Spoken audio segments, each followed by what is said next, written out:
이게 뭐예요? 임대차 계약서야. 계속 여기 살고 싶다면 계약서에 사인하고 월세 내거라. 월세가 이렇게 비싸요? 말도 안 돼요. 시세만큼 더 받지도 덜 받지도 않는 거다. 너네는 지금 4층을 통째로 쓰고 있지 않니? 나도 받을 땐 확실히 받는단다. 우리가 무슨 돈으로 이 월세를 내요? 못 내겠으면 나가면 되지 않니? 재호야 며느라, 일주일 안에 결정해. 계약서에 사인하고 월세를 내든지 아니면 집을 비우든지. 올해는 못 기다린다. 이번 사연의 주인공은 72세 김옥자 씨입니다. 그리고 그녀의 아들 부부와의 복잡한 관계에 관한 이야기입니다. 옥자 씨는 인생이란 참 무상한 것이라는 걸 자신의 삶을 통해 뼈저리게 느꼈습니다. 평생을 남편과 아들을 위해 헌신했던 여자가 어느 날 갑자기 버림받는 비극을 맞이하게 될 줄 누가 알았겠습니까? 가족이라는 이름으로 묶여있던 관계가 돈 앞에서 이렇게 쉽게 변질될 수 있다는 것을 말입니다. 여보, 오늘도 밤새 일해야 해요. 재호 학원비 대려면 어쩔 수 없어요. 옥자 씨의 귓가에는 이제는 고인이 된 남편의 목소리가 아직도 선명합니다. 30년 전 남편은 작은 인쇄소를 운영하며 밤낮 없이 일했습니다. 그런 남편 곁에서 옥자 씨도 함께 도왔습니다. 점심시간에는 도시락을 날랐고 저녁에는 인쇄물 정리를 도왔습니다. 단 하나뿐인 아들 재호가 좋은 대학에 들어갈 수 있도록 모든 것을 바쳤던 시절이었습니다. 그렇게 아들 재호는 장성하여 며느리 혜림이와 결혼을 하였습니다. 옥자 씨는 아들도 다 키워놨겠다, 앞으로 편안한 노후만 있을 거라 생각했죠. 하지만 그 생각도 잠시 어느 날 남편이 화장실에서 쓰러진 이후 뇌출혈로 인해 갑작스럽게 세상을 떠나게 되자 옥자 씨의 삶은 더욱 외로워졌습니다. 아들 재호는 1년에 명절 2번 정도 얼굴을 비추는 게 전부였고 며느리 혜림은 늘 바쁘다는 핑계로 연락조차 드물었습니다. 혜림의 목소리에서는 항상 불편함이 묻어났습니다. 마치 시어머니와의 대화가 큰 부담처럼 말이죠. 명절 때도 보기 힘든 아들 부부는 1년에 한 번 볼까 말까 했습니다. 작은 선물을 들고 아들 집을 방문할 때면 항상 현관에서 신발을 벗기도 전에 혜림의 목소리가 들렸습니다. 어머니, 오늘은 언제 가실 거예요? 밥은 먹고 가려 했는데 식사는 했니? 네, 저희 밥 먹어서 식사는 좀 어렵겠는데요? 그 말 한마디에 옥자 씨의 마음은 얼어붙었습니다. 그래도 참았습니다. 아들 재호가 있으니까요. 하지만 재호는 그런 옥자 씨의 마음을 아는지 모르는지 항상 노트북만 들여다보고 있었고 어머니, 버스 놓치시면 안 되니 일찍 돌아가시는 게 좋을 것 같아요. 라는 며느리 혜림의 말이 따라왔죠. 그런 삶이 계속되리라 생각했습니다. 평생 혼자 쓸쓸히 늙어갈 거라고 체념했습니다. 그런데 인생은 참 예측할 수 없는 법이었습니다. 30년 전 친구 영숙이의 말을 듣고 분당에 작은 땅을 샀던 기억이 납니다. 그때는 남편도 반대했습니다. 먹고 살기도 힘든데 무슨 땅이냐고요. 하지만 친구 영숙이가 그렇게 강조했습니다. 옥자야, 이거 사두면 두고 봐. 나중에 대박 날 거야. 내 말 믿어봐. 돈 1,000만 원 정도는 인생에 없다 생각해도 되잖아? 그때 모아둔 얼마 안 되는 돈으로 땅을 샀습니다. 그리고 잊고 살았죠. 땅 문서는 오래된 서랍 속에 넣어두고 거의 30년을 보냈습니다. 그러던 어느 날 부동산에서 전화가 왔습니다. 김옥자님, 분당 땅 혹시 파실 생각 없으세요? 지금 그 지역이 개발되면서 가격이 많이 올랐거든요. 처음에는 귀를 의심했습니다. 제 이름으로 된 땅이 있다고. 그래서 부동산을 찾아갔습니다. 그리고 그곳에서 충격적인 소식을 들었습니다. 30년 전 2천만 원의 산 땅이 지금은 무려 40억 원의 가치를 지니고 있다는 것입니다. 개발 호재로 인해 가격이 200배 이상 뛰었다는 말에 옥자 씨는 눈앞이 캄캄했습니다. 정말인가요? 제가 가진 땅이 그렇게 비싸다고요? 부동산 중개인은 확신에 찬 목소리로 대답했습니다. 네, 맞습니다. 지금 이 지역은 블루칩이에요. 분당선이 지나가면서 가격이 천정부지로 올랐어요. 매도하실 생각 있으시면 바로 연결해 드릴 수 있습니다. 옥자 씨는 그 자리에서 결정을 내렸습니다. 이제 자신의 노후를 위해 그 땅을 팔기로 한 것입니다. 40억이라는 돈은 상상도 못할 금액이었습니다. 평생 검소하게 살아온 옥자 씨에게는 그야말로 하늘에서 떨어진 행운이었죠. 그리고 얼마 지나지 않아 옥자 씨는 경기도 교통 좋은 곳에 6층짜리 빌라를 통째로 매입했습니다. 월세 수입만으로도 충분히 여유롭게 살 수 있는 금액이었습니다. 평생 남의 눈치 보며 그리고 남의 밑에서 뼈 빠지게 일만 하며 살아온 옥자 씨에게 이제 제 발로 설 수 있는 기회가 온 것입니다. 그런데 이상한 일이 벌어졌습니다. 평소에는 연락도 없던 아들 재호와 며느리 혜림이 갑자기 자주 연락을 해오기 시작한 것입니다. 어머니, 요즘 어떻게 지내세요? 식사는 잘 챙겨 드시죠? 며느리 혜림이의 다정한 목소리가 전화기 너머로 들려왔습니다. 평소와는 너무나 다른 톤이었습니다. 그래, 잘 지내고 있어? 무슨 일이니?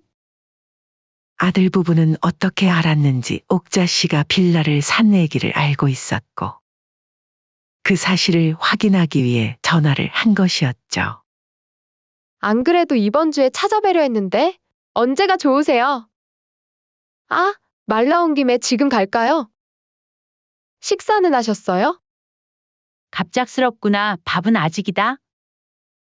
저희가 이번에 사뒀던 한우 세트가 있는데 어머니랑 같이 먹으면 좋겠다는 생각이 들더라고요.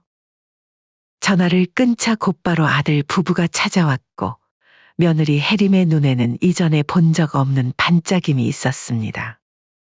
그리고 그들의 태도는 180도 바뀌어 있었습니다. 이제는 항상 어머니를 걱정하고 건강을 챙기는 효심 깊은 아들과 며느리로 변해 있었죠. 옥자 씨는 그 변화가 갑작스럽긴 했지만 내심 기분은 좋았습니다. 하지만 마음 한구석에서는 여전히 의구심이 자리하고 있었습니다. 과연 이 갑작스러운 변화는 진심일까? 아니면 40억이라는 돈 때문일까? 옥자 씨의 불안은 곧 현실이 되었습니다. 어느 날 저녁, 아들 부부가 들고 온 케이크와 함께 제안할 게 있다고 하는 겁니다.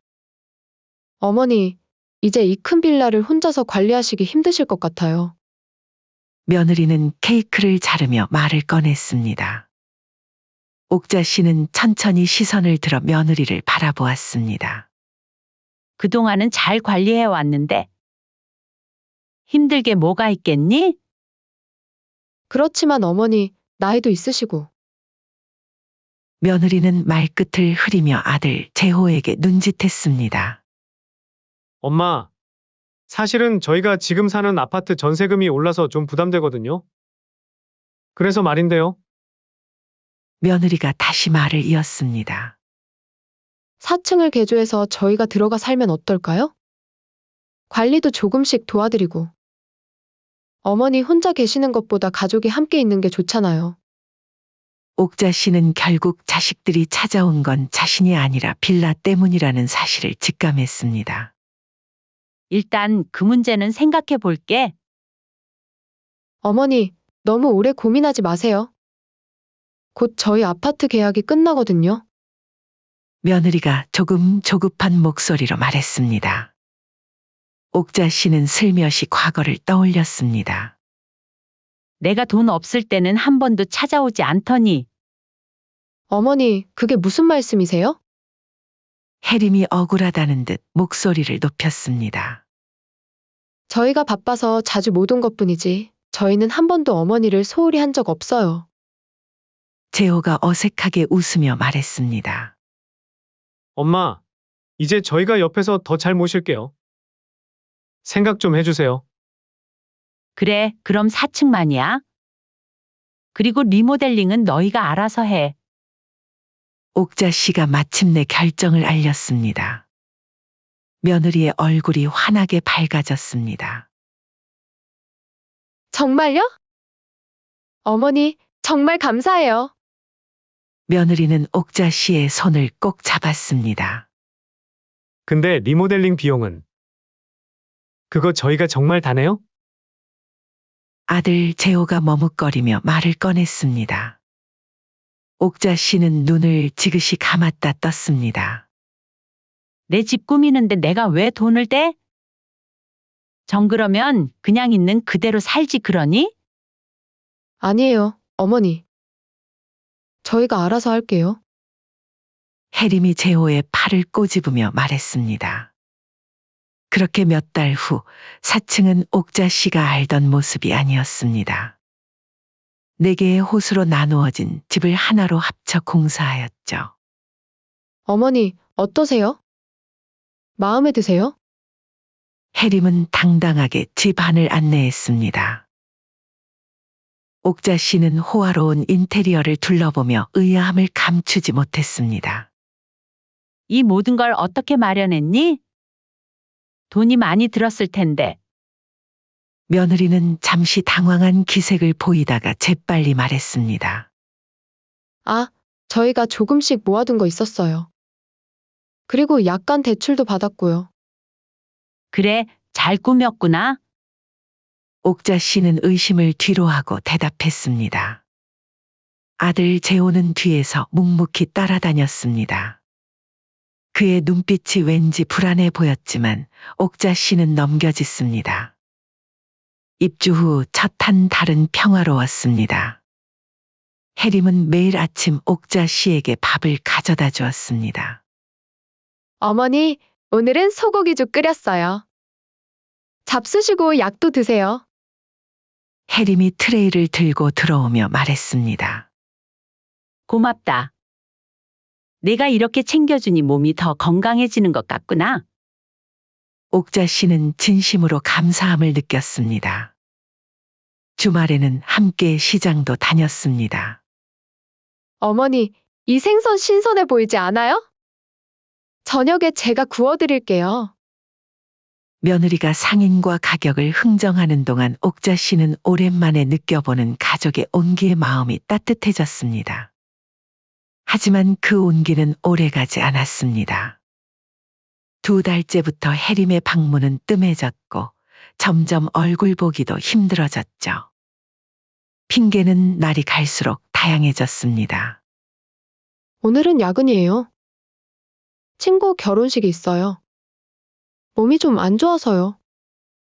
옥자 씨는 다시 혼자가 되어갔습니다. 그런데 어느 날 예상치 못한 제안이 또 찾아왔습니다. 옥자 씨가 밀린 집안일을 하고 있을 때 며느리가 갑자기 찾아오더니 다정한 목소리로 말을 걸었습니다. 어머니, 잘 지내셨어요? 요즘 정신이 없어서 자주 못 찾아뵀네요. 죄송해요. 그래, 너희도 바쁘니까 그런데 웬일이니? 옥자 씨는 담담하게 대답했습니다. 며느리 혜림은 커피를 타며 웃었습니다. 어머니, 사실 제가 드릴 말씀이 있어서요. 또 무슨 일인데? 나는 너가 그렇게 살갑게 다가올 때가 무섭더라. 며느리가 커피잔을 옥자 씨 앞에 놓으며 말했습니다. 다른 건 아니고 월세 들어오는 통장. 관리가 힘드실 텐데 제가 대신 관리해 드릴게요. 어머니는 나이도 있으시고 복잡한 돈 관리가 힘드실 텐데요. 아시잖아요. 제가 회계사 출신이라 이런 거 잘 다룰 수 있어요. 어머니는 필요하실 때마다 말씀만 하시면 제가 드릴게요. 너가 대신 관리해 주겠다고? 그럼 나는 뭘로 먹고 살라고 그러니? 아, 그건. 어머니가 필요하시다 할 때는 제가 직접 보내드릴게요. 물론 빌라 유지비나 세금 같은 건 먼저 챙겨야 하니까. 그리고 어차피 나중에 되면 물려주실 거잖아요. 저희도 미리미리 관리도 해봐야죠. 며느라, 미안한데 나 아직 숫자 셀 줄 안다. 물려줄 날은 아직 한참 남았으니 때가 되면 그때 말아마. 그 순간 해림의 표정이 굳어졌습니다. 부드러운 미소가 순식간에 사라지고 얼굴에 실망감이 스쳐 지나갔습니다. 왜 그래? 내 말이 마음에 안 들어? 옥자 씨가 직접적으로 물었습니다. 해림은 재빨리 표정을 정리하고 억지 웃음을 지었습니다. 아니에요, 어머니. 당연히 어머니 마음대로 하셔야죠. 저는 그냥 도와드리고 싶었을 뿐이에요. 도움은 고맙지만 내 돈은 내가 관리할게. 아, 네. 그럼 그렇게 하세요. 어머니가 편하신 대로요. 해림은 자리에서 일어나며 말했습니다. 그날 이후 모든 것이 변했습니다. 마치 예전처럼 멀어지고 있었죠. 혜림아, 오늘 저녁 같이 먹을까? 옥자 씨가 4층에 올라가 물었습니다. 해림은 갑자기 바빠진 표정으로 대답했습니다. 어머니, 죄송해요. 지금 회사 일이 너무 많아서. 다음에 꼭 같이 먹어요. 재호는? 오늘도 야근이에요. 요즘 프로젝트가 힘들대요. 그리고 어머니, 이렇게 불쑥불쑥 찾아오지 마세요. 아무리 같은 빌라에 살아도 그렇지. 그래, 미안하다. 처음에는 언제든 놀러 오라고 애기해서 잠깐 들른 거였는데? 눈치 좀 챙기세요, 어머니. 그렇게 말했다고 이렇게 불쑥 들어오시면 어떡해요? 그렇게 옥자 씨는 아픈 마음을 달래며 다시 혼자만의 시간을 보내기 시작했습니다. 빌라 관리, 월세 수금, 세금 정산까지 모든 일을 혼자 해야 했습니다. 힘들었지만 그래도 독립적으로 살 수 있어 다행이라고 생각했습니다. 그러던 어느 날 이상한 점을 발견했습니다. 통장을 확인하던 옥자 씨는 월세가 입금되지 않은 것을 알게 되었습니다. 이상하네. 김 씨네는 항상 정확히 입금했는데. 옥자 씨는 통장을 다시 확인했습니다. 처음에는 세입자의 실수라고 생각했습니다. 하지만 2달째 같은 상황이 반복되자 의아함이 커졌습니다. 박 씨네도 안 들어왔네. 이 사람들 갑자기 왜 이러지? 옥자 씨는 세입자들의 연락처를 찾아 전화를 걸었습니다. 첫 번째 세입자는 받지 않았고 2번째 세입자도 마찬가지였습니다. 3번째 세입자가 드디어 전화를 받았습니다. 안녕하세요. 혹시 월세 입금이 좀 밀려서 무슨 일 있나 하고 전화드렸어요. 월세요?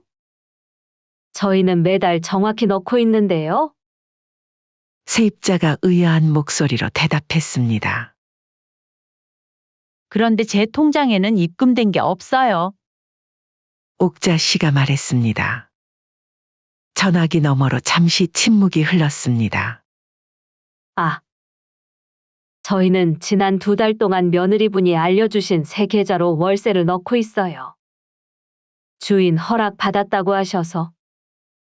예금주가 오혜림 씨인데 며느님 아니신가요? 그래요? 저희 며느리는 맞는데 일단 알겠습니다. 전화를 끊고 한동안 움직이지 못했습니다. 눈앞이 캄캄해지는 느낌이었습니다. 가족이라고 믿었던 사람들, 그토록 의지하고 싶었던 아들과 며느리가 자신의 등 뒤에서 이런 짓을 벌이고 있었던 것입니다. 어떻게 이런 짓을 대놓고 뻔뻔하게 할 수 있지? 그녀는 천천히 일어나 현관문을 향해 걸어갔습니다.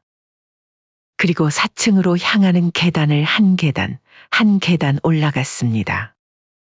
옥자 씨의 발걸음은 무거웠지만 분노가 그녀를 밀어올렸습니다. 4층 문 앞에 도착한 그녀는 잠시 숨을 고르고 손을 들어 문을 두드렸습니다. 아무도 대답이 없자 그녀는 더 세게 문을 두드렸습니다. 해림아, 문 열어. 문 너머에서 움직이는 소리가 들렸습니다. 잠시 후 문이 살짝 열렸고 해림의 얼굴이 보였습니다. 어머니? 무슨 일이세요? 며느리는 문을 완전히 열지 않은 채 물었습니다. 옥자 씨는 더 이상 참을 수 없었습니다. 손으로 문을 밀치고 안으로 들어갔습니다. 거실에는 재호가 TV를 보고 있었고 그는 옥자 씨를 보자 당황한 표정을 지었습니다. 너희 지금 무슨 짓을 한 거냐? 옥자 씨의 목소리가 온 집안에 울려 퍼졌습니다. 재호가 얼른 일어났습니다. 엄마, 무슨 일인데 그러세요? 무슨 일이냐고? 세입자들 월세를 너희 통장으로 받은 일 말이다. 옥자 씨는 손가락으로 두 사람을 가리키며 소리쳤습니다. 내가 그렇게 믿었는데 내 등 뒤에서 이런 짓을 하다니? 해림은 잠시 당황한 기색을 보이다가 이내 담담한 표정으로 바뀌었습니다. 아, 그거요? 어차피 말씀드리려고 했어요. 뭐라고? 옥자 씨는 믿을 수 없다는 표정으로 며느리를 바라보았습니다. 해림은 재호에게 눈길을 주었고 재호는 어색하게 웃으며 말했습니다. 어머니, 저희가 좀 급한 일이 있어서 그랬어요. 곧 다시 드리려고. 거짓말 마. 세입자한테 들었다. 계약 연장에 임대료 인상까지 얘기했다며? 그건 내가 결정할 일이야. 옥자 씨의 목소리가 떨렸습니다. 해림이 한숨을 내쉬었습니다. 어머니, 저희도 살아야지요. 재호 회사 사정이 안 좋아져서 월급이 많이 줄었거든요. 그래서 내 돈을 훔치는 게 해결책이냐? 옥자 씨는 더 이상 눈물을 참지 못했습니다. 내가 너희를 이 집에 들인 것부터가 실수였어. 어머니, 그렇게 말씀하시면 서운하잖아요. 저희가 옆에서 어머니 모시고 빌라 관리도 돕고 있잖아요. 그러면 저희도 월세 조금은 받을 수도 있죠. 모시고 도와준다고? 언제부터? 관심 한 번 안 보이다가 돈 생기니까 다가와서는. 엄마! 저희도 어렵게 사는 거예요. 엄마는 이렇게 큰 빌라 갖고 계시면서 혼자서 다 헤쳐먹으려고 하시는 거예요? 그래서 내 엄마 등쳐먹어도 된다는 거냐? 내 아버지가 살아계셨으면 뭐라고 하실지 생각해봤니? 아니, 어머니 그 돈 싸들고 저승까지 가져가시게요? 그 정도는 좀 도와주실 수 있는 거잖아요? 나이도 70이 넘어서 무슨 돈이 필요하다고. 옥자 씨는 그 말에 가슴이 찢어지는 것 같았습니다. 그토록 신경 썼던 며느리가 자기 배 아파 낳은 아들이 이런 말을 하다니. 그녀는 벽을 짚으며 간신히 균형을 잡았습니다. 내가 평생 고생해서 번 돈이야. 너희를 위해서도. 옥자 씨의 목소리가 떨렸습니다. 어머니, 그런 말씀 마세요. 어차피 나중에 저희 것 될 텐데 지금 좀 쓰는 게 뭐가 문제예요? 나중에 너희 거라고. 누가 그렇게 정했는데? 당장 세입자들에게 연락해서 원래 통장으로 입금하라고 해. 꼭 그렇게까지 하셔야 돼요? 어머니 말대로 월세를 다 주는 건 어렵다 쳐도 조금은 나눠줄 수는 있잖아요? 그 정도 유두리만 보여줘도 저희는 납득을 할 텐데 어머니는 너무 강경하게 나오시잖아요. 그게 말이 되니? 나한테 맡겨놓은 것처럼 얘기하는구나. 이러니까 어머니랑은 얘기하기 싫어요. 오늘은 그만 얘기해요. 이렇게 나오시면 앞으로 어머니 안 보고 살 거예요. 안 보고 산다고? 너 지금 나한테 협박하는 거니? 네, 그깟 돈 몇 푼 아까워하는 어머니 보고 싶은 생각 없네요. 이제 알아들으셨으면 그만 나가세요. 10초 안에 안 나가시면 경찰 부를 거예요. 뭐라고? 옥자 씨는 믿을 수 없다는 눈으로 며느리를 바라보았습니다. 어머니도 저희한테 썬 그으시니까 저도 선 긋는 거예요. 지금 어머니는 저희 집에 무단 침입하셨어요. 4층은 저희가 살고 있는 공간이잖아요. 옥자 씨는 충격에 휩싸여 아들을 바라보았습니다. 재호야, 너도 이렇게 생각하는 거니? 재호는 아내와 어머니 사이에서 눈치만 보다가 고개를 숙였습니다. 그의 침묵은 모든 것을 말해주었습니다. 옥자 씨의 가슴에 뜨거운 것이 치밀어 올랐습니다. 평생 자식을 위해 산 자신이 이렇게 버림받는구나. 그녀는 떨리는 다리로 문 쪽으로 향했습니다. 알았다. 너네 말대로 나갈게. 방을 나서는 순간 혜림이 재호에게 속삭이는 소리가 들렸습니다. 괜찮아. 곧 진정하실 거야? 어디 갈 데도 없으시잖아. 이렇게 강경하게 나가야지 알아들으실 거야? 옥자 씨는 그 말을 듣고 주먹을 꽉 쥐었습니다. 그들이 생각하는 것보다 자신은 훨씬 강하다는 것을 보여주리라 다짐했습니다. 옥자 씨는 자신이 준 아들 집에서 사실상 쫓겨나듯 4층에서 내려왔습니다. 자신의 집, 자신의 빌라에서 쫓겨난 것입니다. 1층에 도착한 옥자 씨는 거실 소파에 힘없이 주저앉았습니다. 이제 어쩌지? 그녀는 작은 목소리로 중얼거렸습니다. 그때 전화벨이 울렸습니다. 오랜 친구 영숙이었습니다. 옥자야, 요즘 어떻게 지내? 괜찮아? 친구 영숙의 밝은 목소리가 전화기 너머로 들려왔습니다. 옥자 씨는 잠시 망설이다가 모든 일을 털어놓았습니다. 처음부터 끝까지, 아들과 며느리의 배신까지. 그래서 내가 이제 어떻게 해야 할지 모르겠어. 옥자 씨는 한숨을 내쉬었습니다. 뭐? 어떻게 그렇게 뻔뻔하니?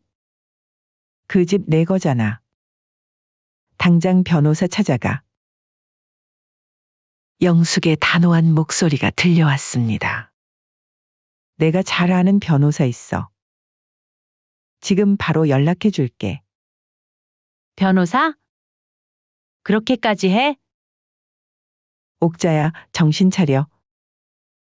아무리 내 자식이라고 내 등에 칼을 꽂아도 괜찮다는 법 없어. 내 재산, 내 땀과 노력으로 이룬 거잖아. 알았어, 영수가. 변호사 소개해줘. 다음 날 아침, 옥자 씨는 영숙이 소개해준 변호사 사무실을 찾았습니다. 박 변호사는 그녀의 이야기를 진지하게 들었습니다. 김 여사님 걱정 마세요. 법적으로 문제 없습니다. 박 변호사가 말했습니다. 빌라는 온전히 당신 소유고 세입자들과의 계약도 당신 명의로 되어 있습니다. 며느리가 임의로 통장을 변경한 것은 명백한 불법행위입니다. 그럼 어떻게 해야 하나요? 우선 모든 세입자에게 공식 통지서를 보내 원래 계좌로 입금하도록 알려야 합니다. 그리고 아들 부부에게는 정식 임대차 계약서를 작성하게 해야 합니다. 가족이라고 해서 무상으로 살 권리는 없습니다. 시세에 맞는 월세도 책정해야 합니다. 그들이 당신을 가족으로 대우하지 않았다면 당신도 그들을 세입자로 대해야 합니다. 그렇게 하겠습니다.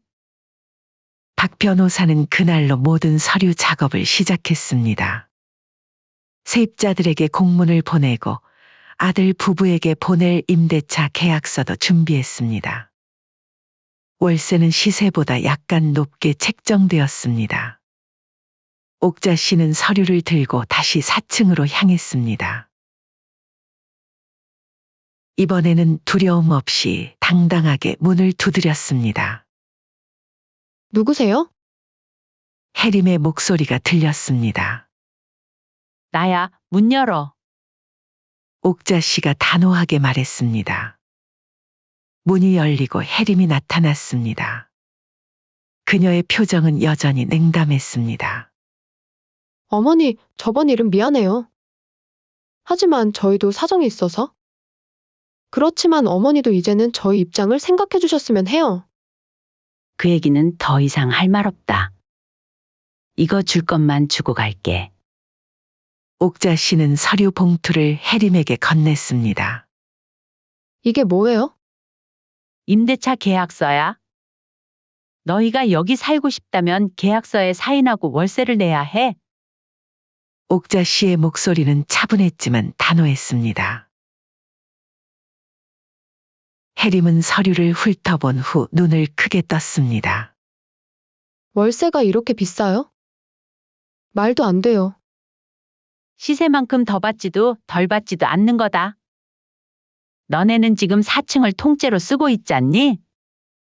나도 받을 땐 확실히 받는단다.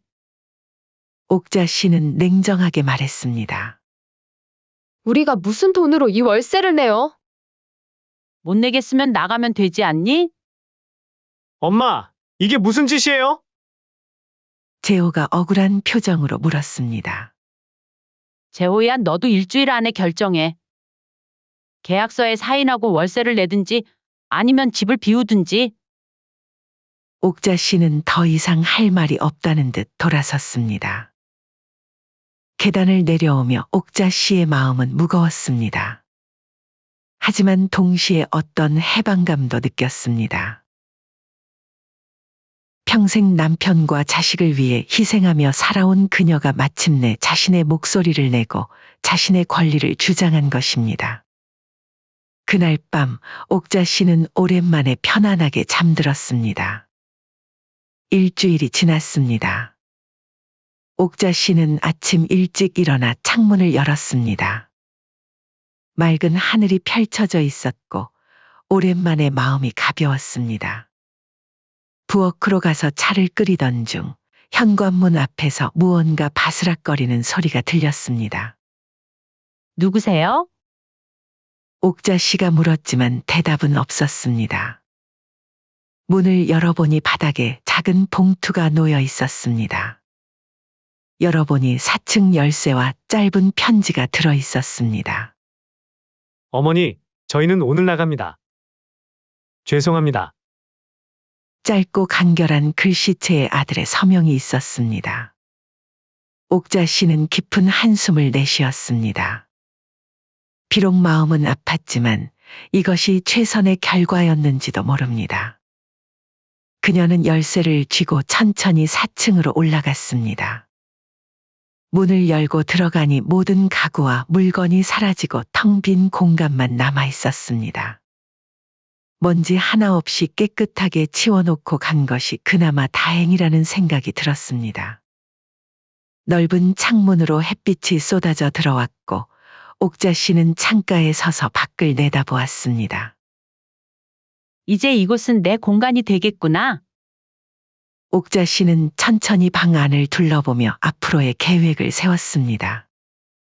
변호사의 도움으로 세입자들에게는 모두 정식 통지를 보냈고 앞으로는 원래 계좌로 월세를 입금하게 되었습니다. 그녀의 생활은 다시 안정을 찾아갔습니다. 장 봐올 것이 많은데. 옥자 씨는 장바구니를 들고 집을 나섰습니다. 시장에서 옥자 씨는 오랜만에 가뿐한 발걸음으로 걸었습니다. 야채를 고르고 생선을 사고 평소에는 사치라고 생각했던 과일도 몇 개 골랐습니다. 집으로 돌아온 옥자 씨는 장봐온 재료들로 정성스럽게 식사를 준비했습니다. 평소라면 대충 끼니만 때웠을 테지만 오늘은 특별했습니다. 자신만을 위한 소소한 행복을 챙기는 날이었습니다. 식사를 마친 후 현관 초인종이 울렸습니다. 문을 열어보니 재호가 서 있었습니다. 그의 손에는 작은 선물 상자가 들려 있었습니다. 어머니, 재호가 머뭇거리며 말했습니다. 옥자 씨는 아들을 바라보았습니다. 한때는 그토록 사랑했던 아들이었습니다. 하지만 지금은 그저 낯선 사람처럼 느껴졌습니다. 들어오지 마. 할 말 있으면 여기서 해. 옥자 씨는 현관문을 열어둔 채 말했습니다. 죄송해요, 어머니. 혜림이가 했던 일. 저도 막지 못했어요. 이건 어머니 생신 선물이에요. 그는 선물 상자를 내밀었지만 옥자 씨는 받지 않았습니다. 내 마음은 고맙다만 이제 필요 없단다. 한번 부서진 믿음은 다시 안 붙는단다. 어머니, 저희가 정말 잘못했어요. 다시 기회를 주시면 재호가 애원하듯 말했습니다. 아니, 재호야? 이제 됐어. 옥자 씨가 고개를 저었습니다. 이제 예전처럼 무조건 다 해주고 참고 용서하는 엄마는 아니야. 알겠습니다, 엄마. 정말 죄송해요. 그는 선물을 현관 앞에 놓고 천천히 뒤돌아 걸어갔습니다. 옥자 씨는 그의 뒷모습을 지켜보다가 문을 닫았습니다. 선물은 그대로 놓아두었습니다. 그날 저녁 옥자 씨는 4층으로 올라가 새로운 공간을 꾸미기 시작했습니다. 오래된 가구들을 정리하고 벽지도 바꿀 생각이었습니다. 그녀는 자신이 좋아하는 파란색 소파를 두고 작은 화분들도 몇 개 들여놓으려 했습니다. 옥자 씨의 인생은 이제 새로운 장을 열었습니다. 더 이상 누군가를 위한 삶이 아닌 오직 자신만을 위한 삶을 살기로 한 것입니다. 그녀는 평생 자신을 희생해왔지만 이제는 그 시간이 끝났다는 것을 깨달았습니다. 다음 주부터 그녀는 문화센터에서 그림 교실에 등록하기로 했습니다. 젊었을 때 잠시 배우다 만 수채화를 다시 시작할 생각이었습니다.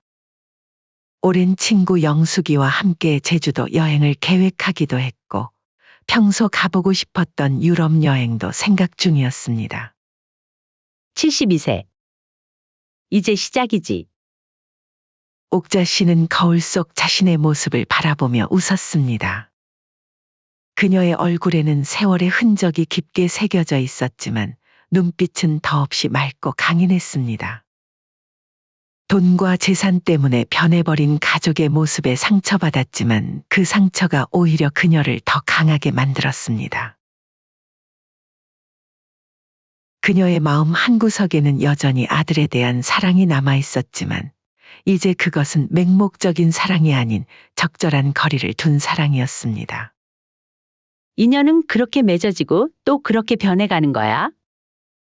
옥자 씨는 저녁 찻잔을 들며 생각했습니다. 밤하늘의 별을 바라보며 옥자 씨는 미소 지었습니다. 삶은 계속되고 그녀의 새로운 여정도 이제 막 시작되었습니다. 더 이상 누구의 어머니도 누구의 아내도 아닌 오직 김옥자로서의 삶. 그 삶은 생각보다 훨씬 자유롭고 아름다웠습니다.